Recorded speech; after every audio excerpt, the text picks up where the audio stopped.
సమానంగా ఉన్నది. మామూలు అంటే అర్థం అదే, అందరిలో సమానంగా ఉన్నది. ఏమిటి? భ్రాంతి నిమిత్తే అజ్ఞానే. మొత్తం సమాజం మొత్తం మీద అందరిలో కూడా ఈ పుత్రమిత్రాది భ్రాంతికి నిమిత్తమైన అజ్ఞానము. ఏమిటి అజ్ఞానము? ఈ దేహముతో ఐడెంటిఫై ఉండడం. వీడు దేహంతో ఎదురువాడు పుత్రాలు కదా. కాబట్టి సర్వజన సాధారణమై ఉండగా, సర్వజన సమానమై ఉండగా, త్వాం ఏకమేవ కిం ఉపాలభే, నిన్ను ఒక్కడిని మాత్రమే నేను తిడుతున్నానా ఏమి? ఉపాలభే ఉత్తమ పురుష ఏకవచనం. నిన్ను ఒక్కడిని మాత్రమే నిన్ను తిడుతున్నానా నేను? లేదు అని అర్థం. ఎందుకంటే నిన్ను ఒక్కడిని నేను తిట్టట్లేదు. ఈ అజ్ఞానం అన్నది సర్వజన సమానంగా ఉన్నది. ఎందుకండి జనమందరిలో కూడా ఈ అజ్ఞానం అలాగే ఉందంటే what is the reason for it? అయం ఆత్మా ప్రకృత దుర్విజ్ఞేయ. ప్రకృత అంటే ది ప్రజెంట్ కాంటెక్స్ట్లో చర్చించబడుతున్న అంశం ఏమిటి?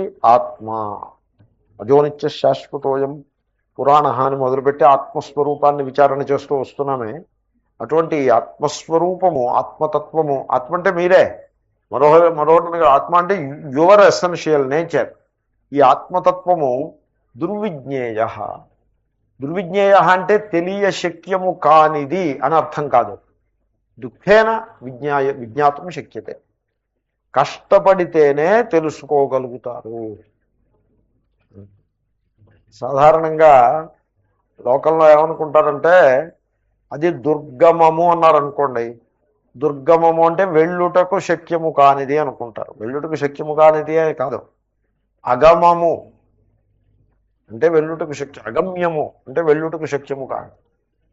దుర్గమ్యము లేక దుర్గమము అంటే దుఃఖేన గంతుం శక్యతే, కష్టపడితే కానీ వెళ్ళలేరు అని అర్థం. ఇప్పుడు సపోజ్ తెలుసుకోవడం అసంభవం అనుకోండి, ఇంక పాఠం ఎందుకండి? దుర్విజ్ఞేయ, కష్టపడితే కానీ తెలుసుకోవడం కుదరదు. ఏమిటి కష్టపడ్డం అంటే? ఏమిటండి కష్టపడ్డం అంటే? 3 రకాలుగా చెప్పారు. త్యక్తవ్య, ప్రాప్తవ్య, జ్ఞాతవ్య. త్యక్తవ్య అంటే విడిచిపెట్టవలసిన వాడిని వీడు విడిచిపెట్టి ఉన్నాడు. ప్రాప్తవ్య పొందవలసిన వాటిని పొంది ఉన్నాడు. జ్ఞాతవ్య తెలుసుకోవలసిన వాటిని తెలుసుకొని ఉన్నాడు. అప్పుడు ఆత్మవిచారం చేస్తే వీడికి తెలుస్తుంది, లేకపోతే తెలియదు. అంచేతే కొంతమంది ఆత్మవిచారం శ్రవణం అన్నది అలా సంవత్సరాల తరబడి చేస్తూ ఉంటారు. 25 ఏళ్ళ నుంచి శ్రవణం చేస్తూ ఉంటారు. నేను చాలామంది ఎరుగుతున్నటువంటి వాళ్ళని మామూలుగా ఒత్తులు చేసుకుంటా లేదా అర్థం. కొంతమంది అయితే కొంతమంది ఒక మహాత్ముడు అన్నాడు నాతోటి, ప్రొఫెషనల్ లిజనర్స్ అని. అంటే అదొక ప్రొఫెషన్ కింద అలా వేదాంతం వింటూ ఉన్నాం అంతే. వేదాంతం అని ఏదో వింటూ ఉన్నాం, సంథింగ్ సూపర్ఫిషియల్గా ఏదో వింటూ ఉన్నాం. ఆత్మ నిత్యము, నిర్వికారము, ఆత్మకర్తృత్వ భోక్తృత్వాలు ఉండవు అని ఇంకా నేను కొంత లోతుగా చెప్తున్నా, ఇంకా సూపర్ఫిషియల్గా అలా వింటూ ఉన్నాం. ఆత్మకి మరణం లేదు, ఆత్మ నిత్య మోక్షము దానికి. సో ఆత్మే బ్రహ్మ, ఇదొకటి. పైగా ఆత్మ బ్రహ్మ అభేదం అండి. బ్రహ్మకి ఆత్మకి భేదం ఏం లేదు. అంటే బ్రహ్మ ఈ తూర్పు దిక్కునుంది, ఆత్మ ఈ పశ్చిమం దిక్కునుంది. అలా భ్రమపడతాయేమో, అలాగేం కాదు. రెండు అక్కడెక్కడో ఉన్నాయి, రెండు ఒకటే అక్కడెక్కడో ఉన్నాయి. ఇలాగంటే వేదాంతం ఇది దానివల్ల ఏం వర్కౌట్ కాదు. ఎన్నేళ్ళు విన్నా మనిషిలో అభివృద్ధి రాదు. ఎందుకంటే ఇగో ఈ ప్రిపరేషన్ లేకపోవడం చేత. దుర్విజ్ఞేయ ఆత్మ త్యక్తవ్య. నీవు విడిచిపెట్టాల్సినవి కొన్ని ఉన్నాయి, వాటిని విడిచిపెట్టేవా లేదా? ఏమిటి విడిచిపెట్టాల్సినవి? కామక్రోధాదులు. సో ఇంటెన్స్ డిజైర్స్ అవి విడిచిపెట్టి ముందు సింపుల్ లైఫ్ స్టైల్లోకి రావాల్సి ఉంటుంది. అది డిడ్ యూ డూ దాట్? పెద్ద బ్యాగేజీ లైఫ్, చాలా పెద్ద బ్యాగేజీ లాగా ఉందనుకోండి లైఫ్. వేదాంతం అర్థం అవుతుంది, అనుభవానికి రాదు. ఏదో చిలక రామనామాన్ని పలికినట్టుగా. చిలక ఉందనుకోండి, ఏదో కథలో చెప్తారు, అన్నామేశ్వరుని గృహం ముందు ఓ చిలక ఉండేది. ఆ చిలక ఎప్పుడు మీమాంసా వాక్య సూత్రాలు యథాతో ధర్మ జిజ్ఞాస అని అంటూ ఉండేది. మన మీమాంసా సూత్రాలని చెప్తూ ఉండేది. అదే ఊళ్ళో సారా దుకాణం దగ్గర ఇంకో చిలక ఉండే. వాళ్ళు పెడతారు చిలక, చిలక పెట్టడానికే మహాభాగ్యం. అది ఆ సారా దుకాణపు పరిభాషలో అది మాట్లాడుతూ ఉంది. అది చెడిపోయింది లేదు, ఇది బాగుపడ్డది లేదు. అలా ఊరికే చిలక చిలక అంతే. కాబట్టి సో కామక్రోధాది బ్యాగేజ్, లైఫ్లో బ్యాగేజ్ చాలా పెట్టుకుంటారు జనాలు, ఎక్కువ బ్యాగేజ్ పెట్టుకుంటారు. పెట్టుకుని ఏదో కొంత గీతని ఇవనే అవనే they want it so as a topping అని. పిజ్జా టాపింగ్ అంటారు. పిజ్జా మీద మీకు పిజ్జా సిచ్యువేషన్ మీకు తెలుసో తెలియదు నేను చెప్తున్నానండి. ఇప్పుడు పిజ్జా డిస్క్రిప్షన్ ఇస్తాడు. ఇట్ ఈజ్ $5, $4.95 ఉంటుంది, $4.95 ఓ description. There are a set of toppings you can choose from. So అప్పికిట్టే ఫైన్ వేస్తాడు అనమాట. ఇప్పుడు పెసరట్టు మీద ఉల్లిపాయ ముక్కలు వేసినట్టుగా వేస్తాడు. అలాగే టాపింగ్ ఒకటి వేస్తాడు, special topping. You can choose it.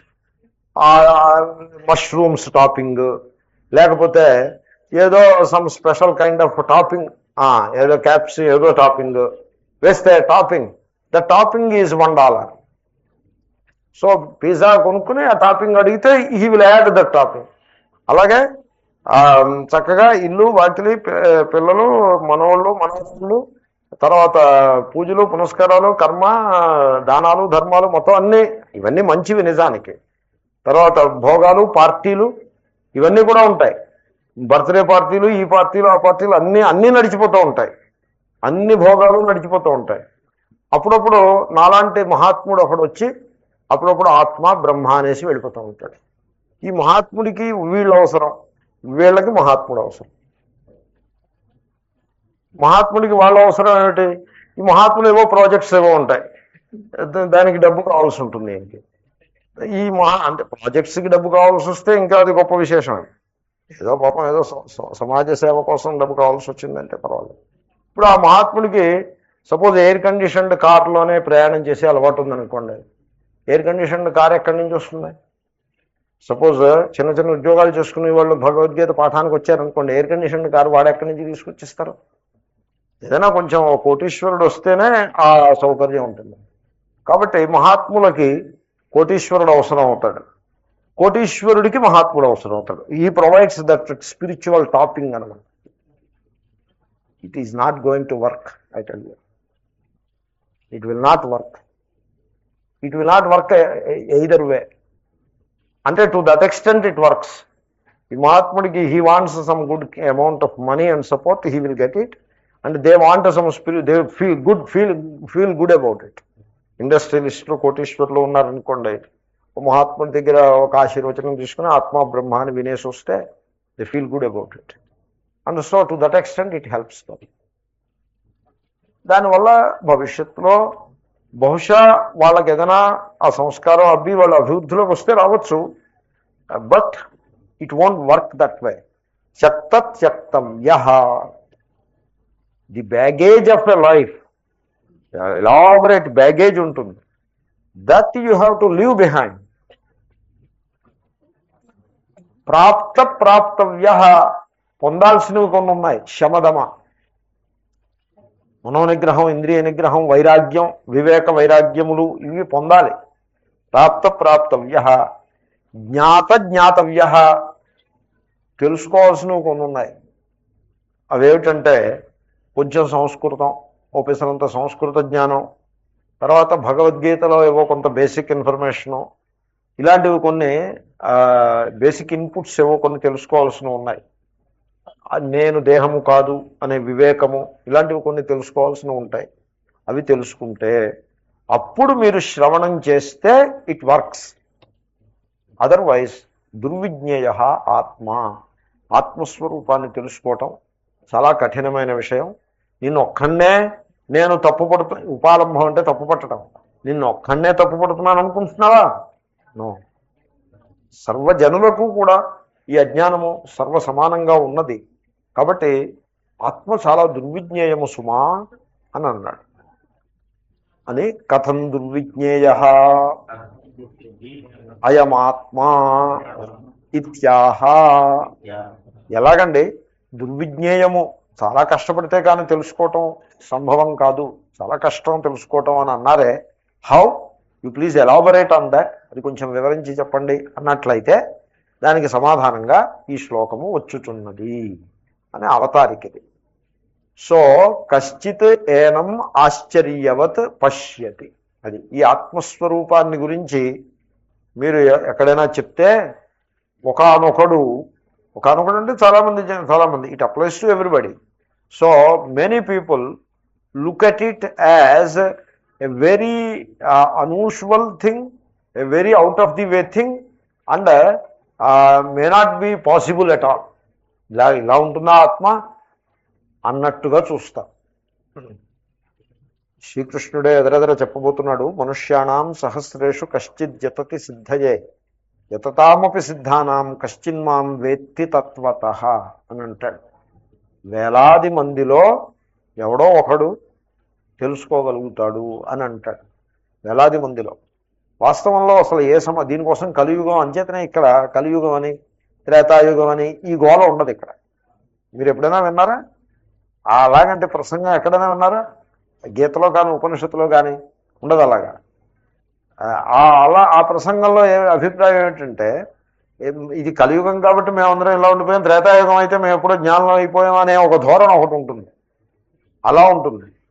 అలాగే ఇక్కడ ఆ ప్రసంగమే లేదు. కలియుగం లేదు, త్రేతాయుగం లేదు. ఏ యుగమైనా సరే. కంసుడు ఏ యుగం వాడు? ద్వాపర యుగం వాడు కాదు కంసుడు. శ్రీకృష్ణుడు ద్వాపర యుగం, కృష్ణావతారం అంతంలో కలియుగం వచ్చింది. కంసుడు ద్వాపర యుగంలో రాజ్యం వేయలేడు వాడు. రావణాసురుడు త్రేతాయుగం వాడు. కాబట్టి అలాగే అక్కర్లేదు, అన్ని యుగాలు ఒకటే. ది పాయింట్ ఈజ్, సో ఏ యుగంలోనైనా సరే ఆత్మస్వరూపము ఎడల ప్రేమ గలవాడు చాలా అరుదు. ఆశ్చర్యవత్ పశ్యతి కశ్చిదేనం.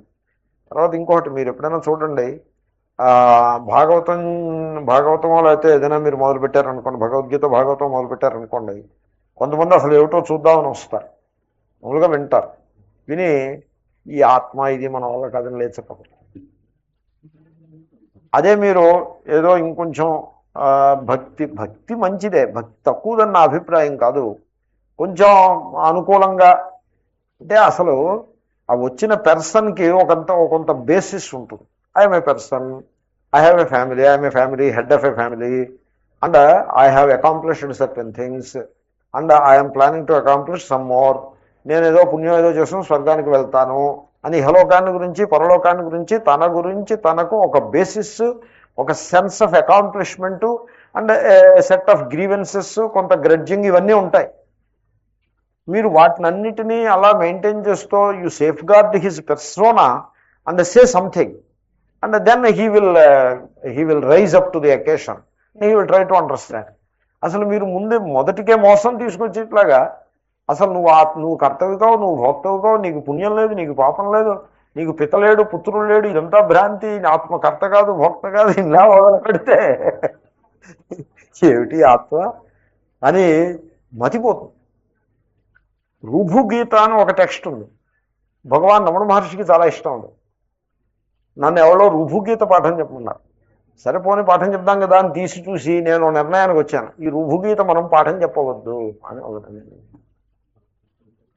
ఎందుకంటే ఆ చెప్పి సత్యాన్ని కుండబద్దలు కొట్టినట్టుగా అంత హార్ష్గా చెప్తుంది. ఎక్కడ మాటల్ని no mincing of words, very straightforward. కట్టెలు విరిచి పొయ్యిలో పెడతారు చూడండి, అలా చెప్తుంది మాట. The verses are like that. Even Ashtavakra Gita కూడా అలాగే ఉంటుంది. కొంతవరకు వేదాంత డిండిమ కూడా అదే ధోరణిలో నడుస్తుంది. వేదాంత డిండిమలో చాలా రివల్యూషనరీ స్టేట్మెంట్స్ చేస్తారు శంకరాచార్య. ఆ స్టేట్మెంట్స్ చూసి నేను మతిపోయినట్లు అనిపించింది. ఎందుకంటే ఏదైనా ఒక టెక్స్ట్కి భాష్యం రాసి దాంట్లో ఆ టెక్స్ట్ని బేసిస్గా చేసుకుని రాయాలి.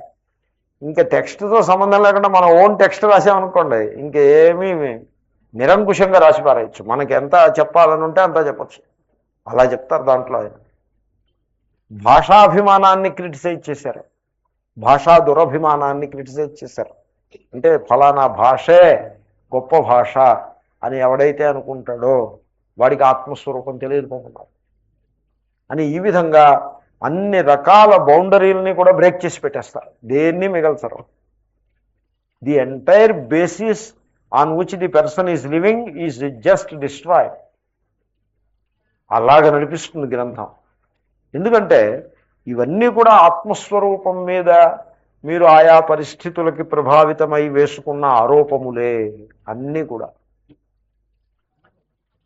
ఆత్మస్వరూపానికి వేటితోటి సంబంధం లేదు, అన్నీ ఆరోపములే. కాబట్టి అటువంటి టెక్స్ట్ పాఠం చెప్పాలంటే కష్టం. అందులో ఆరంభంలో చెప్పాలంటే మరీ కష్టం. కొంచెం ఆరంభంలో చెప్పేప్పుడు భాగవతంలో కథ చెప్పినట్టుగా కొంత కథ, మధ్యలో కొంత వేదాంతం, మళ్ళీ కొంత కథ, మళ్ళీ కొంత వేదాంతం. That is a very good. అనుపానం చేసినట్టుగా చేదు మందుకి తేనెలో కలిపి చేదు మందు పిల్లల చేత తినిపిస్తారు. ఆ విధంగా భాగవతంలో అలా ఉపయోగపడుతుంది. మన వాళ్ళు ఏం చేశారో తెలుసునండి, ఆ చేదు మందుని పక్కన పారేసి ఆ అనుపానమే పట్టు కూర్చున్నారు అంతే. ఇంకా కథ తప్పించి ఆ కథతో పాటుగా చెప్పేటువంటి బోధ ఏది గలదో దానికి పూర్తిగా తిలోదకాలు ఇచ్చేసి కేవలం కథని పట్టుకుని కూర్చుంటే అది న్యాయం కాదు. అది సో ఇప్పుడు మందు ఇచ్చి తేనెతో పాటుగా పిల్లవాడికి మందు తినిపించండి అని చెప్పేసి ఇస్తే ఈ మందు పొట్లాలు అవతల పారేసి తేనె సీసా కొనుక్కొచ్చి వాడి చేతి తినిపిస్తే వాడికి ఆ సంసారం అనే రోగము, సంసారము అదొక దానికి వైద్యం ఎలా అవుతుంది? సంసార రోగానికి చికిత్స కదా ఇది. చికిత్స అంటే మరి కొంచెం చేదు ఉంటుంది. ఎనీవే, సో ఆత్మస్వరూపాన్ని తెలుసుకోవడం చాలా కఠినమైన విషయము. ఎవడైతే ఆత్మస్వరూపాన్ని దర్శిస్తాడో ఆ దర్శించటము దట్ ఈజ్ ఎ వండర్. ఆశ్చర్యవత్ పశ్యతి కశ్చిదేనం, ఆశ్చర్యవద్ వదతి తథైవ చాన్యః. మరొకడు ఈ ఆత్మస్వరూపాన్ని గురించి చెప్తున్నాడు, వదతి బోధిస్తున్నాడు, అయితే he's explaining. And how he's explaining? ఆశ్చర్యవత్. మై గుడ్నెస్, ఈ ఆత్మస్వరూపం చాలా దుర్విజ్ఞేయం అండి, చాలా కఠినమైనది, తెలుసుకోవటం చాలా కష్టం, చాలా అత్యద్భుతమైనటువంటి విషయం అని ఆశ్చర్యపడిపోతూ చెప్తున్నాడు ఇంకొకడు. ఆశ్చర్యవచ్చైన మన్యశృణోతి. ఇంకొక ఆయన వింటున్నాడు. అబ్బా ఎంత అద్భుతంగా ఉందో ఇది, ఎంత అద్భుతమైన విషయం. అలాగా ఆత్మస్వరూపమునందు పుణ్యపాపముల యొక్క సంపర్కము లేదా? ఎంత ఆశ్చర్యకరమైన విషయం. ఓ స్టేట్మెంట్ ఒకటి ఉంది ఆత్మస్వరూపాన్ని గురించి చెప్తా. ఈ స్టేట్మెంట్ కనుక మీరు దాన్ని హృదయపూర్వకంగా మీ ప్రేమతోటి ఆ స్టేట్మెంట్ని ఎక్స్ప్లెయిన్ చేస్తే ఎదుటివాడి నెత్తి మీద పిడుగు వేసినట్టు. నా కర్మణా వర్ధతే నో కనీయా. నీవు చేసిన కర్మ, పుణ్యకర్మ చేత ఈ ఆత్మకి మెరుగు లేదు, మరొకడు చేయకపోవడం చేత ఆత్మకి తరుగు లేదు. దాని అర్థం ఏంటండి? The entire basis of ritualism is knocked in one stroke. నాక్ ఆఫ్ అంటే అలా ఉంటుంది. ఆశ్చర్యవచ్చైనమన్య శృణోతు. ఆ వినేవాడు కూడా ఇలా ఉందేమిటండి పాఠం, ఇలా ఉందేమిటని ముక్కు మీద వేలేసుకోదగ్గ మాట. విన్నా కూడా అర్థమైపోయిందని ఏమీ అనుకోందుకేం లేదు. శ్రుత్వాప్యేనం వేద నచైవ కశ్చిత్. ఊరికే వినడమే కానీ విని దాంట్లో ఒక 0.0001% తెలుసుకున్నా కూడా వాడు కృతార్థుడైపోతాడు. అంత పిసరంత కూడా మానవుడు తెలుసుకోకుండానే కాలక్షేపం చేసేస్తాడు. ఏదో శ్రవణం చెప్తున్నా కదండి, 25 ఏళ్ళ నుంచి శ్రవణం చేస్తున్నాం అలా అంటారండి. ఒక ఆయన నాతో అన్నారు, విని నేను ఆశ్చర్యపోయాను.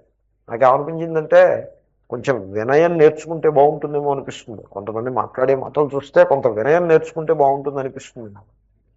ఒక ఆయన నాతో అంటారు, నేను 10 ఉపనిషత్తులు భాష్యాలు చదివానండి, బ్రహ్మసూత్ర భాష్యాంతం నేను పాఠం చదివేశాను, ఇంకిప్పుడు నేను వేదాంత శాస్త్రంలో చదవాల్సిందేమీ మిగిలి లేదు అని అన్నారు ఒక ఆయన నాతో.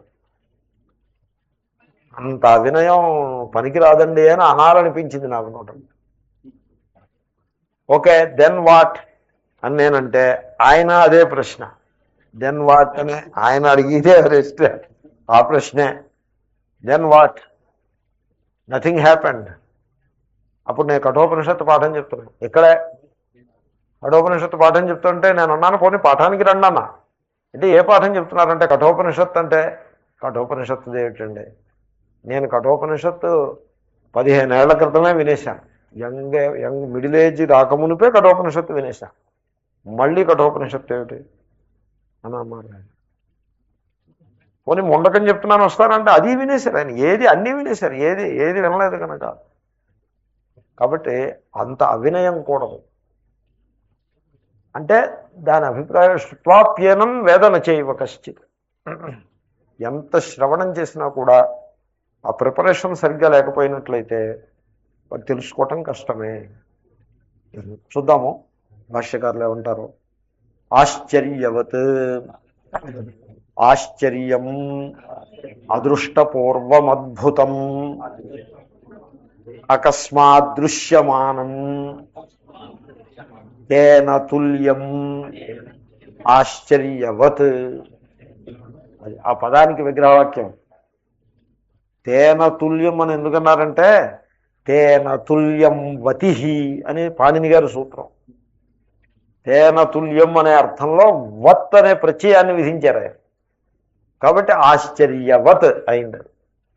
తేన తుల్యం ఆశ్చర్యవత్ సూత్రంలో మాట అది. తేన తుల్యం వతి. సో ఆశ్చర్యము వంటిది. ఆశ్చర్యవత్ అంటే ఆశ్చర్యము వంటిది. తేన తుల్యం కదా, దానిలాంటిది అని. ఆశ్చర్యవత్, ఆశ్చర్యము వంటిది. ఆశ్చర్యం అంటే అర్థం ఏంటి? అంతకుముందు ఎప్పుడూ చూడనిది, అదృష్టపూర్వం, అద్భుతమైనది, హఠాత్తుగా మీరు చూడాలి దాన్ని. అకస్మాత్ దృశ్యమాన్. ఎప్పుడు మేము ఇలా రోడ్డు ముందు నడిచి వెళ్ళేప్పుడు ప్రతిరోజు చూస్తూనే ఉంటామంటే దాన్ని ఆశ్చర్యం అనరు. అకస్మాత్తుగా. అకస్మాత్ అంటే నా అకస్మాత్. అకస్మాత్ ఎక్కడి నుంచి వచ్చిందో తెలిస్తే అది అలాంటిది లేదని. నా అకస్మాత్ ఎక్కడి నుంచి వచ్చిందో తెలీదు, అకస్మాత్. సో అకస్మాత్తుగా దాన్ని చూస్తారు అంటే దాని పుట్టుపూర్వోత్తరాలు ఆరిజిన్ను తెలియని విధంగా హఠాత్తుగా మీరు చూశారు. ఎప్పుడూ చూడలేదు. అద్భుతమైన విషయం అది. దానికి ఆశ్చర్యము అని పేరు. ఈ ఆత్మతత్వము అట్టి ఆశ్చర్యము వంటిది. అగో ఇచ్చారుగా అర్థం. ఆశ్చర్యం ఇవ. వత్ అనే పదాన్ని ఇవ అనే అర్థంలో వాడతారు. ఆశ్చర్యం ఇవ. ఏనమాత్మానం పశ్యతి కశ్చిత్. ఒకానొకడు ఆత్మస్వరూపమును అత్యాశ్చర్యమైన విషయమా అన్నట్లుగా దర్శిస్తాడు. అది సరైన దర్శనం. అదే ఆత్మస్వరూపము ఎడల అట్టి దర్శనమే ఉండాలి. కాబట్టి ఎందుకంటే అది నా స్వరూపము, నేనే అది.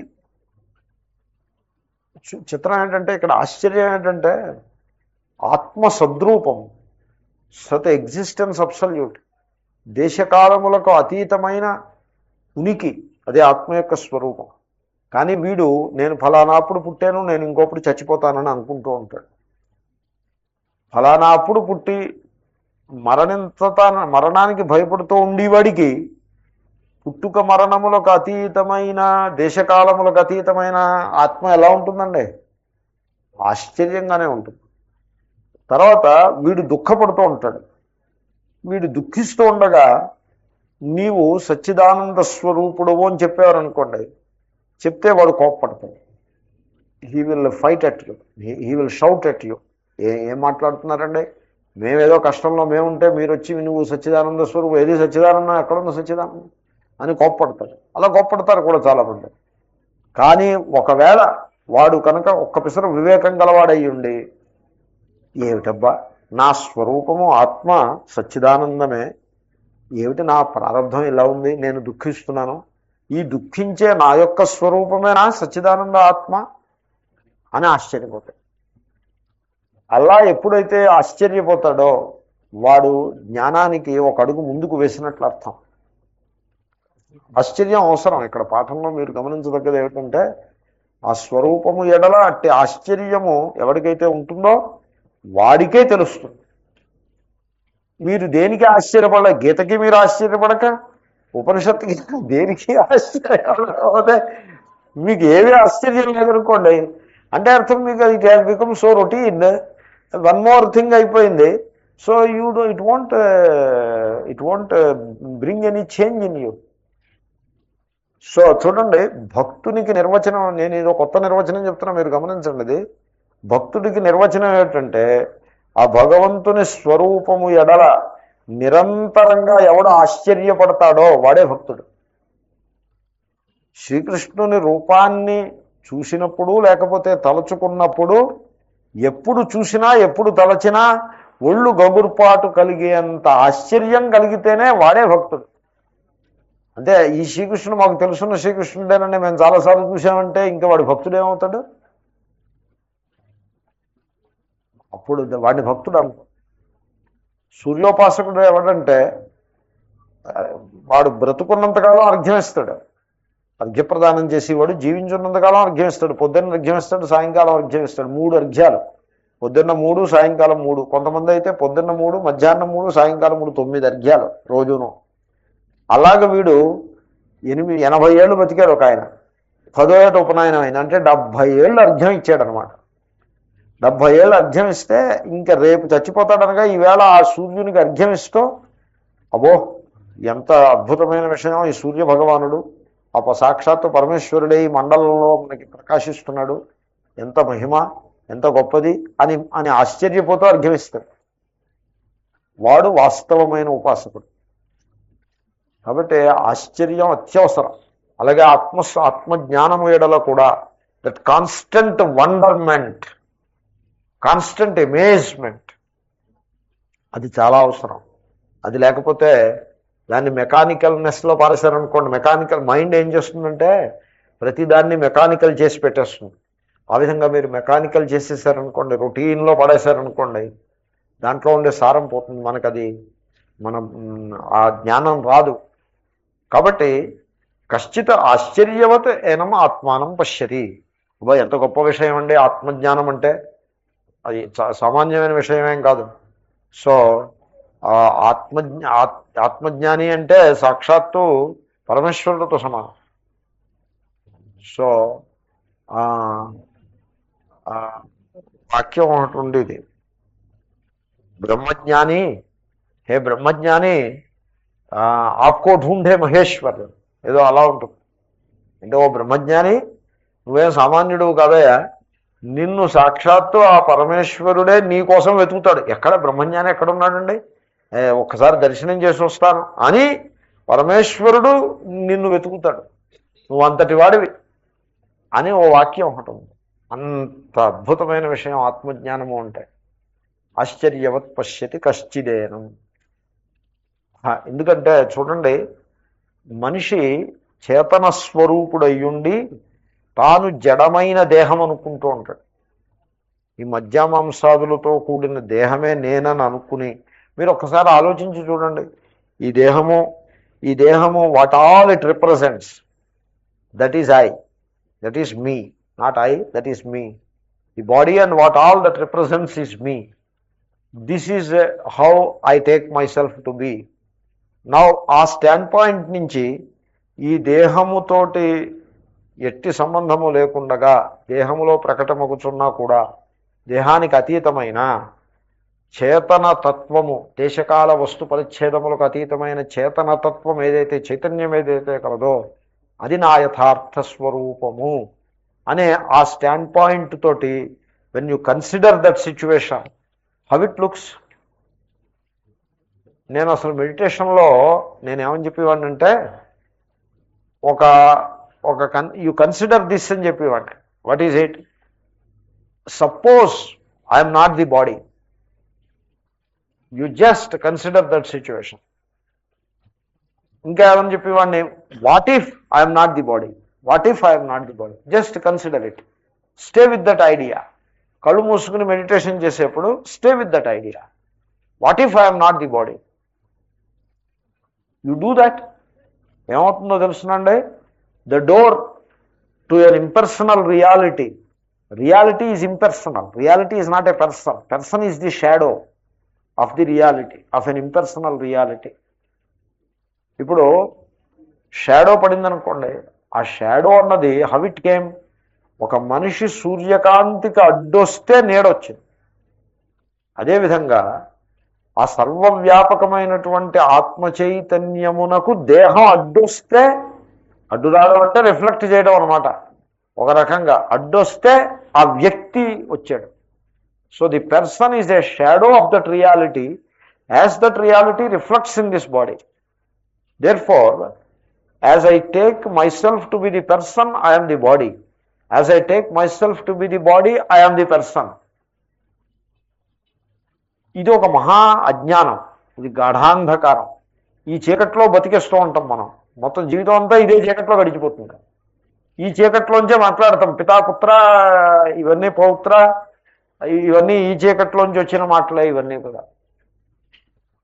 సో వీడు మిత్రుడు, వీడు శత్రువు, వీడు కావలసిన వాడు, వీడు పరాయివాడు, వీడు ఈ లోకానికి వెళ్ళాడు, వాడు ఆ లోకానికి వెళ్ళాడు, వీడు పుణ్యానికి వెళ్ళాడు, వాడు పాపానికి వెళ్ళాడు, నరకానికి వెళ్ళాడు, స్వర్గానికి వెళ్ళాడు. ఈ మాటలన్నీ కూడా ఇహలోకానికి సంబంధించిన లోక వ్యవహారాలు, తర్వాత కర్మకాండకి సంబంధించిన వ్యవహారం. ఈ వ్యవహారం అంతా కూడా ఇదిగో ఈ గాఢాంధకారంలో ఉండి మాట్లాడిన వ్యవహారం. శంకర భాష్యాలు తీసి చూడండి, మీకు అజ్ఞానము గలవానికి మాత్రమే మొత్తం కర్మకాండ అంతా విధింపబడి ఉన్నది అని స్పష్టంగా చెప్తారు. వీడు అసలు ముందు ఒక వ్యక్తి అయి ఉండాలి, దేహాభిమానము గల వ్యక్తి అయి ఉండాలి. ఇంకా దేహాభిమానము గల వ్యక్తి అయితే ఇంక దాంట్లో జ్ఞానమే ఉందండి, అదంతా జ్ఞానమే. సో ఆ సిచ్యువేషన్లో నుండి when you are in that situation, now for a change consider the possibility. అది నిజమో కాదో తర్వాత చూద్దాం, just consider it for your own sake, you consider it, then you begin to awaken. ఆ అవేకెనింగ్, ఆ ఎన్లైటన్మెంట్ అన్నది it slowly comes. That is what Buddha is. బుద్ధుడంటే అర్థం అది. బుద్ధుడంటే ఏమిటండి, మనిషి అని అర్థం కాదుగా. బుద్ధుడంటే మనిషి బుద్ధుడు ఎలా అవుతాడు? ది ఎన్లైటెండ్ వన్ అని అర్థం. ది ఎన్లైటెండ్ పర్సన్ అని కూడా అనకూడదు. The enlightened one, capital oh, the enlightened one. Enlightened person అంటే ఇంక ఎన్లైటన్మెంట్ ఏముంది దాంట్లో. కాబట్టి ఎవడైతే ఈ ఆత్మస్వరూపాన్ని తెలుసుకున్నాడో వాడు పెద్ద ఆశ్చర్యం. ఆశ్చర్యవత్ పశ్యతి కశ్చిదేనం. తర్వాత ఆశ్చర్యవత్ ఏనం వదతి తథైవ చాన్యః.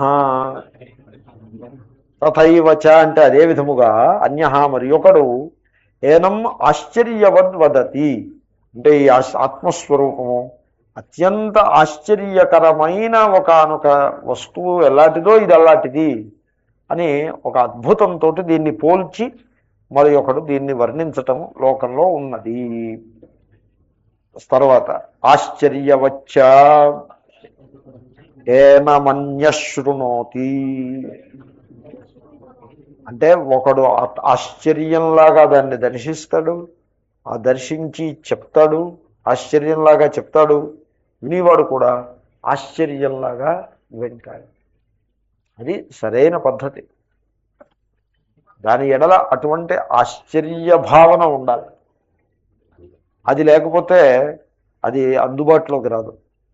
మేము వేదాంతం చదవడం అయిపోయిందండి, 10 ఏళ్ళ నుంచి వేదాంతం ఆత్మ ఇదంతా చెప్పడం అయిపోయింది, ఇప్పుడు ఇంకా అది పాతపడిపోయింది, బాగా నలకొట్టేసాం, క్షుణ్ణంగా నలకొట్టేసాము, ఇంక ఇప్పుడు ఒక టాపిక్ మార్చాలి అని మార్చాడు అనుకోండి, ఏం టాపిక్ తీసుకుంటాడు ఇప్పుడు? ఆ టాపిక్ ఏమిటి? కాబట్టి అంటే అర్థం ఏంటంటే హీ డజంట్ నో ఆత్మ అని అర్థం. అదే ఎనీవే, సరే, ఇంకొకడు ఆశ్చర్యమా అన్నట్లుగా వింటున్నాడు. తర్వాత శ్రుత్వా దృష్ట్వా ఉక్త్వా అపి ఏనం వేద నచైవ కశ్చిత్. అక్కడ శ్రుత్వాపి కశ్చిత్ న వేద, న వేద చైవ. ఒకానొకడు విన్నాడు, విని కూడా ఏమీ తెలియలేదు వాడికి. వింటే తెలిసిపోవాలి. నాకు జనరల్గా వింటే తెలుస్తుంది. రహస్యం ఉందండి. ఆ రహస్యం ఏమిటా రహస్యం అని అడిగాడు ఇంకొకటి. అడిగితే వీడున్నాడు, అది నీకు తెలియదు అన్నాడు. అవును, ఎందుకు తెలుస్తుంది? చెప్పు, నువ్వు ఎందుకు చెప్తే వస్తుంది అని వీడన్నాడు. అంతే కదండి. సపోజ్ వాడు చెప్పాడు అనుకోండి, ఏమవుతుంది అప్పుడు? తెలిసిపోతుంది, చెప్తే తెలిసిపోతుంది. వాడు చెప్తే వీడు వింటే తెలిసిపోతుంది. కానీ ఇక్కడ ఈ ఆత్మస్వరూపం ఎట్టిది అంటే శ్రుత్వాప్యనం వేదన చేయవ కశ్చిత్. ఒకడు విన్నాడు, ఏం లాభం? విన్నా వాడికి తెలియలేదు. ఇక్కడ శృత్వా ఉంది. శృణోతి మూడో పాదంలో వచ్చింది కనుక నాలుగో పాదంలో శృత్వా వచ్చింది. ఈ శృత్వాన్ని బట్టి రెండో పాదంలో వెర్బుని మొదటి పాదంలో వెర్బుని కూడా మీరు అప్రాప్రియేట్ వర్డ్స్ జత చేసుకోవాలి. మొదటి పాదంలో వెర్బ్ ఏమిటి? పశ్యతి. కాబట్టి దృష్ట్వా, వదతి ఉక్త్వా, శృణోతి శ్రుత్వా. విని తెలియనివాడు ఒకడు, చెప్పి తెలియనివాడు ఇంకొకడు,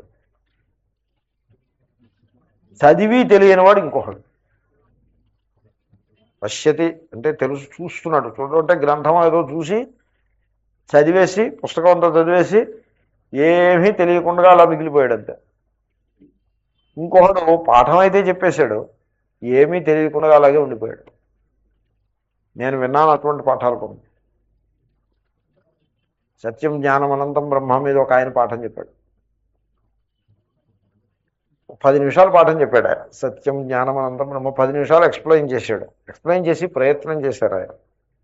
ఆయనకి అర్థమైపోయింది ఇది మన వల్ల కాదు అని తెలిసిపోయింది. ఎందుకంటే సత్యం జ్ఞానం అనంతం బ్రహ్మ 4 మాటలు ఏం చెప్తారు దాని గురించి. అప్పుడు ఆయన ఏం చేశారంటే, ఈ ఆర్కెస్ట్రా ఉంది కదండి, వీళ్ళకి ఇలా ఇలా అంటే వాళ్ళు రెడీ అవుతారు. వాళ్ళు అప్పటికే రెడీగానే ఉంటారు, గీ గీ అంటూనే ఉంటారు. ఈ ఆర్కెస్ట్రా ఉన్నప్పుడు ఏం మాట మాట్లాడడానికి వీలుండదు. ఒకసారి నన్ను ఎక్కడో ప్రసంగం చేయమన్నారు. నా ప్రసంగం తర్వాత ఈ ఆర్కెస్ట్రా వాళ్ళదేదో పాటలు, భక్తి పాటలు ఏవో పాడతారనమాట. నేను ప్రసంగం మొదలుపెట్టా. నేను అడిగాను ఎంతసేపు ప్రసంగం అంటే, గంట సేపు అండి అన్న. ఓకే.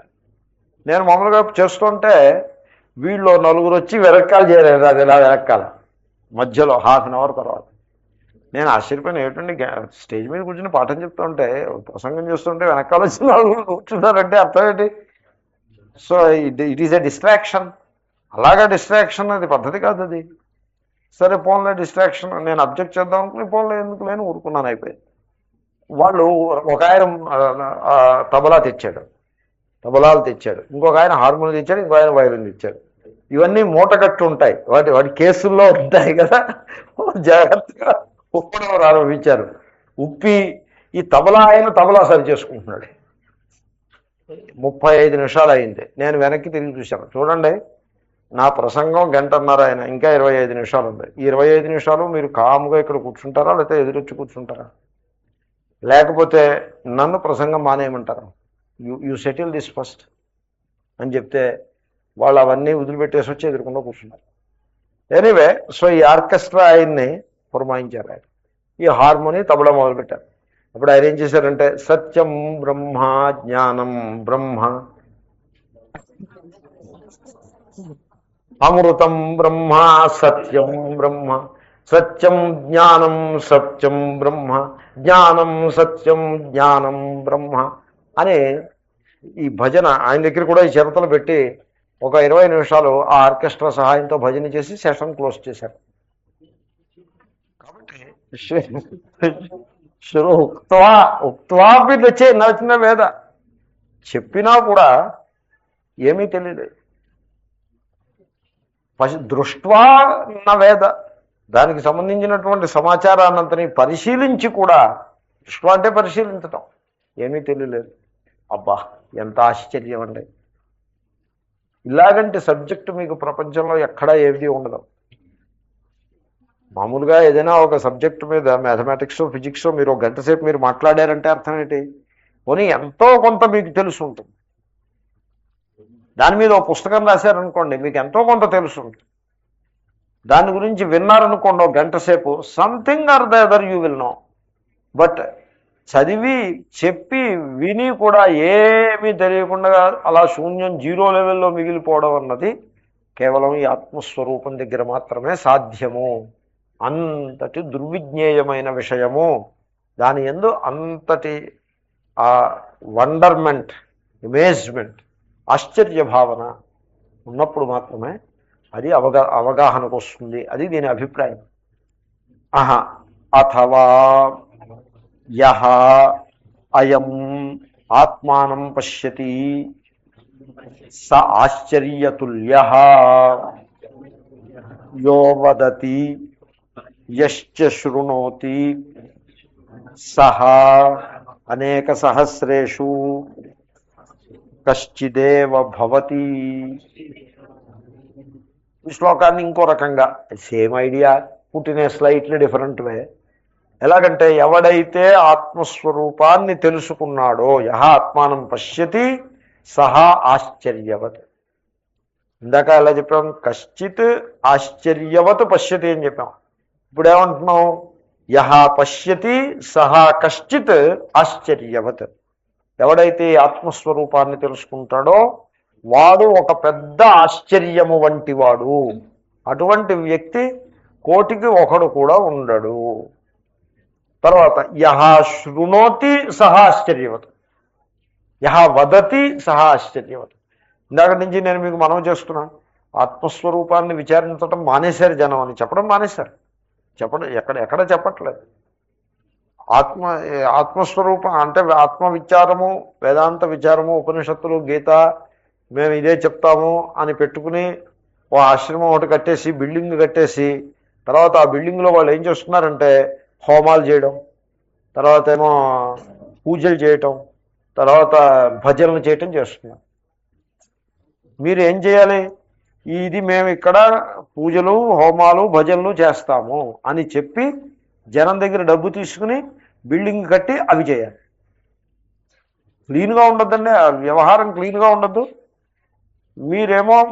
మీరు అలా చేయాలి. అలా చేసే అది that is a clean operation. లేకపోతే మీరు సర్వసంగ పరిత్యాగం చేసి సర్వకర్మ సన్యాసపూర్వక ఆత్మజ్ఞాన నిష్ఠ, సన్యాసం అంటే మరి అది సర్వసంగ పరిత్యాగం చేసి ఇదిగో నేను అన్నీ వదులు కూర్చున్నాను, ఇక్కడ బ్రహ్మ విచారమే ఆత్మ విచారమే ఉంటుంది, ఇంకేం ఉండదు, కాబట్టి అయ్యా మీరు దయచేసి చూసుకోండి అని చెప్పేసి చేయాలి. చేసి పనేదో క్లీన్గా చేయాలి. సన్యాసం తీసుకుని ఆత్మవిచారాన్ని మొదలుపెట్టడం. ఈ ఆత్మవిచారం వర్కౌట్ కాదు, ఇంకా అక్కడి నుంచి చండీయాగం అని మొదలుపెట్టాం. చండీయాగం చేయడానికి సన్యాసం ఎందుకండి? చండీయాగం గృహస్థులు చేసుకోవాలి, కానీ సన్యాసులా చండీయాగం చేయడం? అది హృషికేశ్లో స్వామి అఖండానందజీ చెప్పారు. హరిద్వార్లో ఒక యాగం ఒకటి చేయడం మొదలుపెట్టారు. ఆ యాగం చేయటానికి అదేమిటే సంకల్పం చేయాలి, యాగానికి సంకల్పం చేయాలి. దాని పేరు గుర్తు రావట్లేదు. ఏ పుస్తకంలో చదివానంటే దీన్ని ఈ మధ్యన పావన ప్రసంగ అనే పుస్తకంలో చదివాను నేను. ఆ యాగానికి కరపత్రజీ మహారాజు కూడా ఆ యాగం దగ్గర వారిని కూడా ఇన్వైట్ చేస్తారు, యాగం మొదలుపెట్టారు. ఈ యాగ నిర్వాహకులు అందరూ సన్యాసం. దశనామి, ఘాట్, ఈ ఆశ్రమాల వాళ్ళు, హరిద్వార్లో పెద్ద పెద్ద ఆశ్రమాలు ఉన్నాయి, చాలా పెద్ద యాక్టివిటీ కూడా ఉంది, బోర్డు ఫండ్స్ ఉన్నాయి, వాళ్ళు ధనం ఇచ్చారు. ఈ సన్యాసుల నిర్వహణ, సన్యాసుల యొక్క ప్రోద్బలంతో ఆ యాగం ఆరంభమైతే అప్పుడు సంకల్పం చేయాల్సి వచ్చింది. సంకల్పం ఎవరి పేరు మీద చేస్తారు? ఏదో పేరు మీద సంకల్పం చేయాలి కదా. వాళ్ళు ఈ ఆశ్రమాలు సన్యాసుల పేరు మీద సంకల్పం చేయకూడదండి యాగానికి. సో అక్కడ ఒక బ్రహ్మచారి ఒక ఆయన ఉంటే ఆ బ్రహ్మచారిని ముందు పెట్టి ఆయన పేరు మీద సంకల్పం చేయాలని నిర్ణయం అయిపోయింది. సరే, మొన్నటి పొద్దున్న సంకల్ప కార్యక్రమం ఆరంభమైతే ఈ యజ్ఞానికి వీళ్ళు దేశంలో ఉన్నటువంటి పండితులను అందరినీ పిలుస్తూ దక్షిణ భారతదేశం నుంచి కూడా కొంతమంది పండితులను పిలిచారు. ఏదో తంజావూరు నుంచి, మన విజయవాడ నుంచి, మన మద్దూరి శాస్త్రి గారు, ఇలాంటి వాళ్ళని కొంతమందిని పిలిచారు. వీళ్ళు కూడా వెళ్ళి సభలో కూర్చున్నారు. సంకల్పం అంటే మహాసంకల్పం మొదలుపెట్టి చెప్తారు. అలా చెప్తూ ఈ యజమాని ఎవరంటే ఈ బ్రహ్మచారిని ముందుకు తోస్తే ఈ దక్షిణ భారతదేశ పండితులు అబ్జెక్ట్ చేశారు. బ్రహ్మచారికి సంకల్పం చేయడానికి అర్హత లేదు అని అబ్జెక్ట్ చేశారు. అంటే అప్పుడు అక్కడ ఉన్న సన్యాసులు ఉన్నారు, ఇప్పుడు మళ్ళీ కొత్త వాళ్ళని తీసుకొస్తా ఉండే, ఆయనకి కొత్త పంచెలో ఏవో కొత్త వస్త్రధారణ చేసి ఆయన పీట మీద కూర్చోబెడితే మేము సంకల్పం చేయమంటారేంటి, అదేం కుదరదని చెప్పేసి అంటే ఈ దక్షిణ భారతదేశ పండితులు, ఉత్తర భారతదేశం వాళ్ళందరూ ఒప్పేసుకున్నారు, వాళ్ళు అబ్జెక్ట్ చేయలేదు. ఈ దక్షిణ భారతదేశ పండితులు ఏమన్నారంటే నో, వీ డోంట్ యాక్సెప్ట్ అన్నారు. అప్పుడు కరపాత్రజీ మహారాజ్ అన్నారు వాళ్ళు చెప్పింది కరెక్టు, బ్రహ్మచారికి అర్హత లేదని చెప్పారు. వీళ్ళందరికీ గొంతులో పచ్చి వెలక్కాయ పడింది. ఏం చేయాలి? యజ్ఞానికి కావాల్సిన సంభారాలన్నీ వచ్చేసే, లక్షలు వసూలు చేశాడు, ఏం చేయాలి? అప్పటికప్పుడు అక్కడ ఉన్నటువంటి భార్యాభర్తల్ని ఎవరు వస్తారు దాంట్లోకి 9 days 7 days అక్కడ ఇలాగ పట్టుపంచి అవి కట్టు కూర్చోవాలి. Who will do that? So it's a very elaborate process యజ్ఞం అంటే. ఆఖరికి ఎవరినో గడ్డం పట్టుకు బతిమలాడి ఓ భార్యని భర్తని తీసుకొచ్చి కూర్చోబెట్టి మీకు మేము మహాపుణ్యం వస్తుంది, మీరు పావలా ఖర్చు పెట్టక్కర్లేకుండా మహాపుణ్యం అని ఏదో చెప్పి వాళ్ళ పేరు మీద సంకల్పం చేసి మొత్తానికి ఆ యజ్ఞం చేశారు. కాబట్టి వదతి ఆత్మస్వరూపాన్ని గురించి చెప్పి వ్యక్తి ఎవడైతే ఉంటాడో హీఈజ్ ఎ వండర్. ఆశ్చర్యవద్ వదతి. శృణోతి, వినివాడు వండర్. ఎందుకంటే మీరు ఏదైనా ఒక ప్రవచనం చెప్తే 10,000 మంది 50,000 మంది వచ్చిన ప్రవచనాలు ఉంటాయి. కానీ ఆత్మస్వరూపం దగ్గరికి వచ్చేప్పటికి 10 మంది